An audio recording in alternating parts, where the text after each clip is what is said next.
Hey everybody, it's Dustin and Rick from Megahaulin, and we are here on a little bit of a different subject this time. As you guys know, we are the preeminent and best podcast for Star Realms. At least that released an episode in the last week, right, Rick? Yes, based on our own internal rankings, we have retained number one. Yes. We've got two votes, and we're sticking to that story. But today we're going to talk about a different game, actually, and this is probably a little bit of a surprise for some of you who know us from our Star Realms fame. We're going to be talking about a sister game to Star Realms, Hero Realms. You know, Hero Realms has been around for a while in the paper format, in the card format, but a digital app was just recently kickstarted, and some of the backers and beta testers for Wise Wizards were able to get early access. And you've probably been hearing a lot of things about that. If you ever backed a Kickstarter with Wise Wizards, you probably got a bunch of emails about that. Maybe you're curious about the game. So we wanted to give you a tour of the digital app. And of course, a lot could change, right, Rick? But we wanted to Yeah. show you around and let you see so that when you're observing on Twitch or on YouTube or seeing somebody streaming, you can follow along and have a better idea of what it is that they're actually trying to do. Yeah, it's a community service, and things could change. Like, it was a good disclaimer. It's a beta test, so by the time it comes out into production, it could be different. In fact, I was in the alpha, and things look a little differently in the beta than they did in the alpha. Not a ton, but a little bit. Well, let's just jump into it and let's get into the app and show ourselves around. Let's do it. All right, here we go. So this is the main screen of the beta version of Hero Realms app. It's there's just two sections so far: play versus AI, play online. We'll probably start with showing you the online feature. The card gallery rules currently just take you to a link website, uh, but there's also settings. You can, obviously resolution, volume, graphics quality. A nice thing about the Hero Realms app versus the Star Realms app is you can access these settings inside of a game, which is not something you can do in Star Realms. So if you're in the middle of a game with someone, you can go into the settings and change whatever. All right, let's go look at online. All right. So this is the main queue. I've got a few games. You can see some ones that are waiting on my turn. Um, you can tell some were challenges. Like here's a challenge from Taraziel. There, I got a few challenges. The ones obviously without the challenge are ones just random people I hit when I tried to start a game. These are some games where I'm waiting on my opponent to take a turn. Let's see. I think I have some results. Oh, these are results. These are all ones I won. Lots of games I won. Look at all that. Um, I do have some losses, so they bunch the wins and losses. I don't know the order that they list these games in the queue. I haven't figured it out yet. It's not the same as Star Realms. hmm They do put losses at the end, which makes sense because you don't want to look at those. Yeah, exactly. Yeah. My first question here is I see a consistent name across the top. Oh, yeah. I'm guessing that's your name, but why did the cards at the bottom have two names for people instead of just one? Well, I think because I know who I am, I guess. I wondered the same. So when you create a character, which we'll get into, you can name them. But Okay. my Hero Realms in-game name is Darklighter, same as Star Okay. Realms. But each of my characters has a name. So I've named my Ranger Mara Jade after the Star Realms character. There's my cleric is Wanda. My thief is Bilbo. So you can see now at the bottom. This is my opponent, so I can see their name. Tasselhoff. That's pretty good. Um, That's good. and the brain is their IGN. So I think I have a Okay. game against you in here somewhere. Yep, there is the Mystic Merv Gryffindor, Oh, which is a great name by the way. Merv Gryffindor. Thanks. Yeah. I, Okay, I've that's seen some really people cool. ask what's the point of the names or naming your characters, and I don't know if there's a point other than it's really cool. It's kind of fun. Um, Well, I thought, and I guess when we get to the point where you're showing, the game gives you several save slots, so Mm-hmm. you can have more than one fighter character or Right. more than one hero of the same type if you're trying to do something a little bit differently as you advance. So I could see you could have a bunch of fighters and they all have different names. Could be fighter 1, 2, 3, 4, 5, but you need to know which one was which when it came time to choosing a challenge or starting a game. That's right. And plus, there's more of an RPG element to Hero Realms, and so I think it fits the theme that you Hmm. can name them, and they as they progress, there's a character there that's progressing. So something else you can notice on here is the level. So this is my ranger here is a level 2. I'm against a wizard who is level 1, Hmm. and this is our authority levels. So that's one I won, but you can see in a game that's pending. So their turn 59, 29. Um, some of these buttons, this one that has your name, it doesn't do anything right now. I'm assuming it will at some Hmm. point. So you can challenge someone, or you can just create a new random uh, matchup. I see. And so here's where you pick one of your characters, and you Correct. can see the information you need. Got it. Yep. And this is also where you would create a new character. So I have 5, one of each type going right now, and you can see their Hmm. level, their name. But I could create a new one, which I'm going to do right now. So let's create a fighter. Okay. Okay. So I'll click on the fighter. Play as the powerful fighter. Shrug off attacks as you smash and bash. I can name the fighter. So I already have a male fighter, so I'm going to choose the female. You can choose male or female. Okay. Um, who's a. So I got to name her Mary. They always create a name here, which That's pretty cool. Mary Sport. So it's just a generated name, which you could just go with. How about Mary quite contrary? I'm all about Very dumb quite names right now. contrary. Uh, let's just go with. Um, how about Ripley? That's a powerful woman. All right. Okay. Yeah. So create. And there we go. There's Ripley. And so Okay. you'll see I have 2 fighters now going. They're both level 1 because I haven't won a game with that fighter yet. So then you click the hero you want to play with. I'll point out up Hmm. here it says 48-hour turns. This coming soon. I think I would guess that this is going to be real time. So you Hmm. could choose 48-hour real time, but they haven't added that yet. You could send me a challenge here if you wanted. Okay, so this was going to be a random game. Let me do a random game and then I'll send you a challenge. So this is Okay. just. So I'll start this game. And you can actually, while this is searching, you can start a new game with multiple characters. So let's do that. See?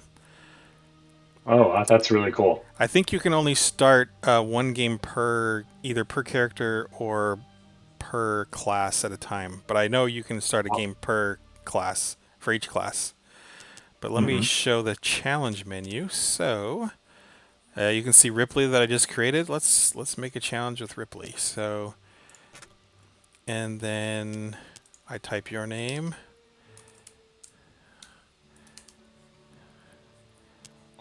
And let's do it. Okay. I saw your challenge. Um, I'll accept it. And just so that people can see the reverse, I will challenge you also in reverse Okay. with my. I'll challenge you with my awesome wizard, and you can tell me what you think, Okay. just so that people can see what it's like to receive the challenge. Yep. Come on, challenge this guy. Start game. Dark lighter. That's me. Okay, sent. There it is. Alec Azam. And And if you click it, Yeah, so you can let's see see. the level, the name. I can accept, which I will, and then you will choose which character to accept as. So it will normalize to the lowest level. So, for example, if I Uh, accepted the challenge with my level 3 ranger, it will. Let's do that. So I'll accept with my level 3 ranger. Yours was level 1. mhm. And now, let's see, where's that game? Oh, it must be your turn. So it's there we go. Here it is. So it's level. Mine is level 1 now. Yours is level 1. So it it'll drop the highest level down to the lowest level. So whenever there's a challenge, everyone's always playing the same level. Oh, okay. So that matters in terms of the. Does that matter in terms of the actual build? Like, does it drop you back to the base card set then, and the base abilities, or do you still have your advanced abilities for being higher level? I do not have those advanced abilities. So what happens is, and maybe when we get to the AI, you'll be able to see this better when we show the AI. Hmm. As you win, so for example, let's look at my characters again. My level 3 ranger, each time you level up with a character, you will gain an upgrade. And so for example, my level 3 ranger has an ability that is upgraded twice. Hmm. And each level there's some ability. Sometimes it's when we in a minute we'll go in and show the different abilities and skills each character has, but um, one of those skills and abilities will upgrade, or your health will increase. Your starting health will increase, or you'll add a card to your starting deck. There's some in-game upgrade you get as you level up. So if I was a level 3, I have 2 upgrades, and then I get matched up with you just now as a level 1. Those 2 upgrades I have are gone. Hmm. But say uh, I was level 4, or say I level 3, and then you are a level 2. Then when we match up, we'll both be a level 2. It will remember where I was at, like which upgrade I had at level 2, and so Oh, I'll retain that one. I just won't have the upgrade I had when I went up to level 3. So it oh, remembers cool. your decision tree, and when it brings you back down, it remembers what you chose up to that point. So, but it is a fair fight. Both people are at the same level, same number of upgrades, whatever level you get matched up at. So, Wow. Okay, yeah, that's really it's cool. very I cool. did not realize that. Yeah. So let's look at a matchup, what it looks like. So let's go into IRs. Here it is.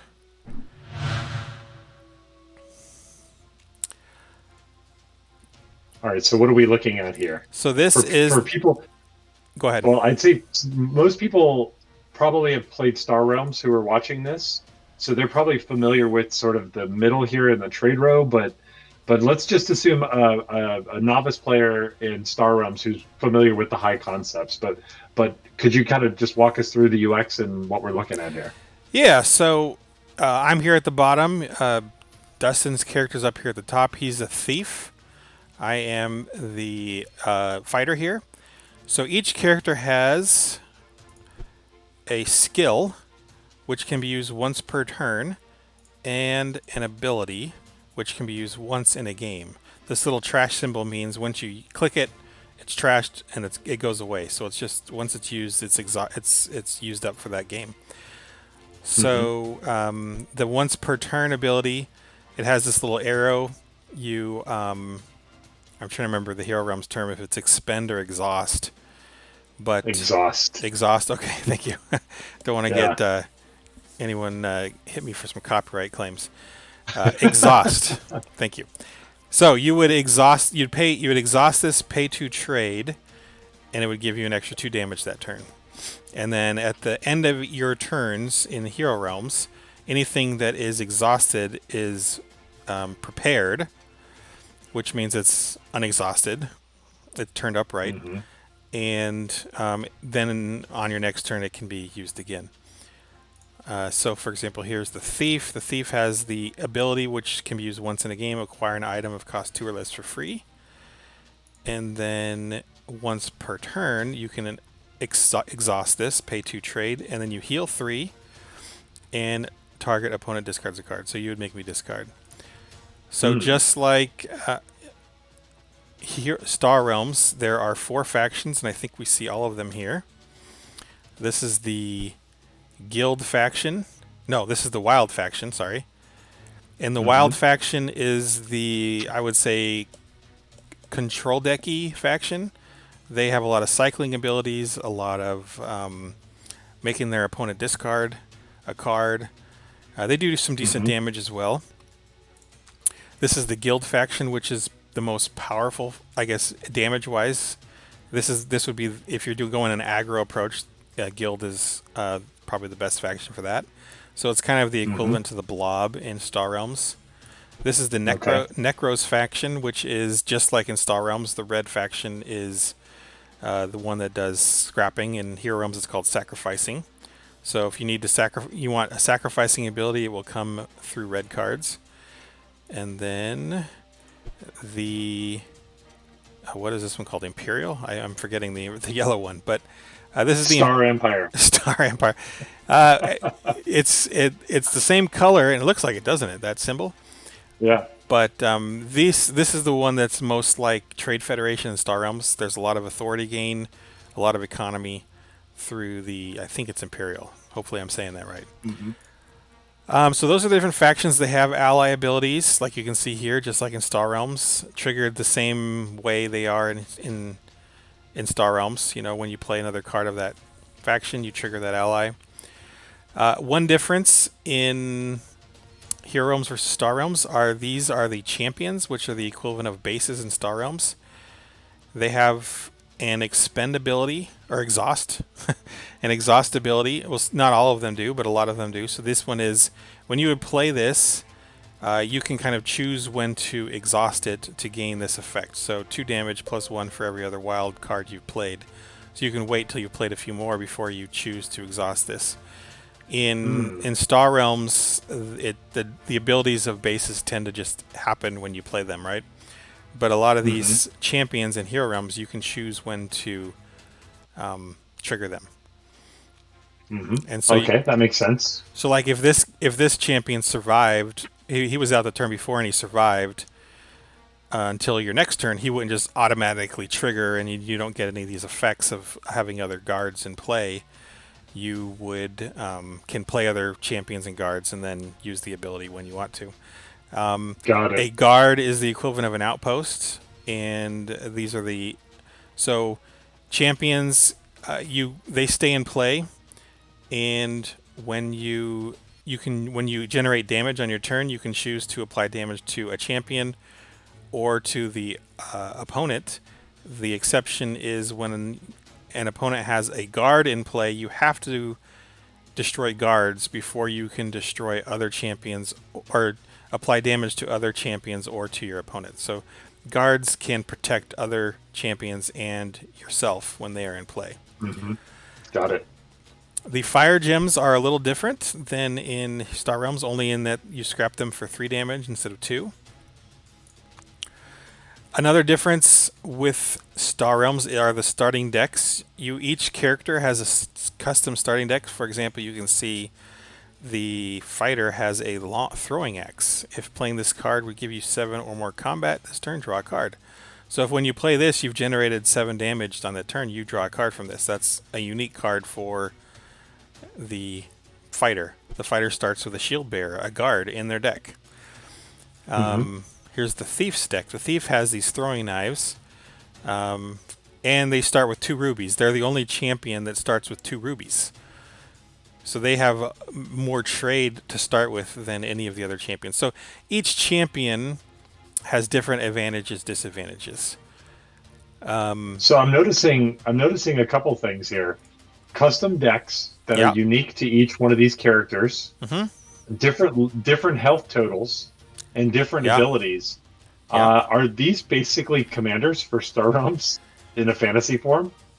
I would say, I mean, at a high level, at a general description, yeah, I guess. But there are differences. Okay. For example, commanders in Star Realms, their starting cards actually...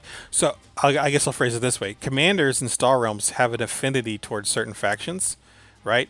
A commander will be have abilities and cards in their deck that are of a certain faction, red, yellow, or green, blue, right?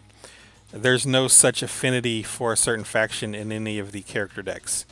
There's no cards in any character starting deck that would trigger or be triggered by any other allies or any other color. Okay. So that's something That's cool. different. The Another big difference is in the hero realms, you can upgrade these guys. So these are both level 1 characters, but as you get to level 3, this will become a just straight 8 damage, for example. At level 3, this ability upgrades to it's just giving you straight 8 damage, which you can use for anything you want. Versus it's a little more limiting here. It just does 3 damage to 1 guard. Right.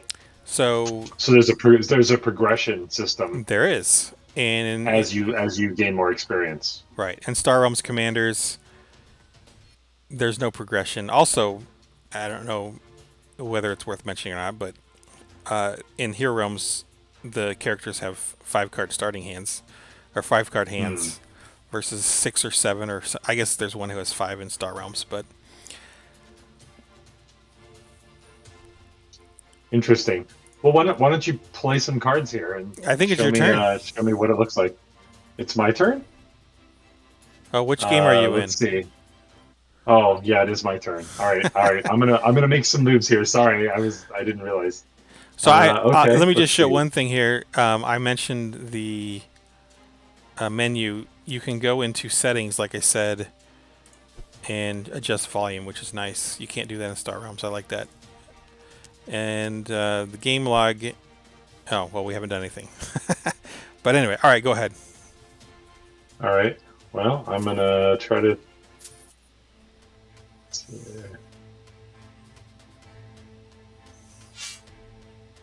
Okay.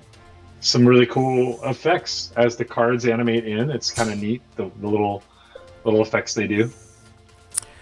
So I'm going to play my shield bearer. You'll notice that there's kind of different areas. They're not apparent when you're not playing cards, but the champions tend to go over to the left of your play area, and all of your actions and items will go over here to keep them separated. I'm going to do something just to show how... here, let me do this. How an ability works. It's probably a waste, but that's okay. So I'm going to use Shoulder Bash. It's going to give me 2 damage. I have to pay 2 trade. So I'm going to use the 2 trade I just generated here. So if I use that, it'll give me 5. This is where it shows your damage and how much money you've generated.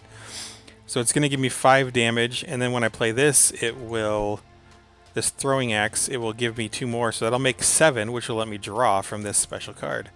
And Okay. there are sound effects for some of these abilities. Let's see if you can hear it. Oh yeah, I heard it. You heard it? I did. You heard Shoulder Bash? Shoulder bash. Yeah, I heard it. That's weird. I didn't hear it. But anyway, I'm glad you heard it. That's new. I don't remember hearing that in the alpha. Sound volume. Okay. All right. So then I drew my ruby so I can actually buy something. That was lucky. And I'm going to take an influence. And then I'll apply damage. And there we go. I noticed something really interesting that the button. So now it says next game, but let me actually play some cards here and take my turn because I want you to go again.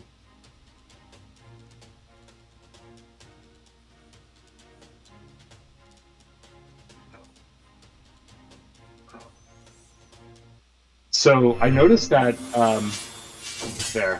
Past the turn here. I noticed that when you played all of your cards, the button changed to attack instead of end turn, which is how it is in Star Realms. Oh, okay. Well, now you now you don't have any damage. Well, I'll get some. Here we go. I'll use Shoulder Bash. Okay. And so Okay. now it says play all. That's very similar to Star Realms Yeah. digital app, right? But then once you play the last one, the text is going to Yeah. change to attack, right? So now that one button, if you press that, it'll attack me directly. Right. And so it makes it a little harder to end your turn without doing your damage. I think you still Yeah. can if I leave. I wonder if it'll give me a warning. Oh, that just leaves the whole thing. All Hmm. right. That's not what I was trying to do. So I guess they don't have an option to let you end your turn. So now we'll watch your brilliant turn. Yeah. Let's see if it remembers your brilliant turn. Yep. Remembers everything. It's got everything. Okay, so yeah, attack. So you can't end your turn without doing the damage. Yeah. At least not yet. Yeah, And at least why not yet. would you? Why would you? Unless someone comes up with some wacky tournament idea where you might want to hold off on damage. Insanity. Yeah, who would do that? So let's see if there's anything else. So if you click Oh, on... that's funny. So here's something also. If you click on your deck to see what you have, there's a little counter of how many you have of each faction. That's something we don't see in Star Realms. So you can see I have one Imperial card, one Necros card. Oh, and it went away. Well, what just happened? Oh, you're playing your turn. Yeah. That's fun. That's really cool. So you can. I felt like this UX was actually really helpful when I thought about it in a mobile context, or Yeah. obviously on your PC. You've got a nice big view there. But if it was your phone, if you're playing on your phone, you'd want to be able to see that. Uh, yeah. So this is a pretty good tour. Yeah. I mean, I think we've got a pretty good idea of the overall layout. So I think that'll pretty well wrap it up. Rick and I will finish this game up, and we'll be back with part two, where we'll go through the artificial intelligence and show you what's possible there, and react and talk about anything else that we find in the build. So any final comments, Rick? No, I just waiting to beat you. Well, I don't know. I've been beaten by worse than you. No, I'm just All kidding. right. No, yeah, we'll get It's to the fine. AI next. It'll be good. Some good stuff. Awesome. All right. Well, thanks for listening, and tune in for part two, which will be coming up very soon.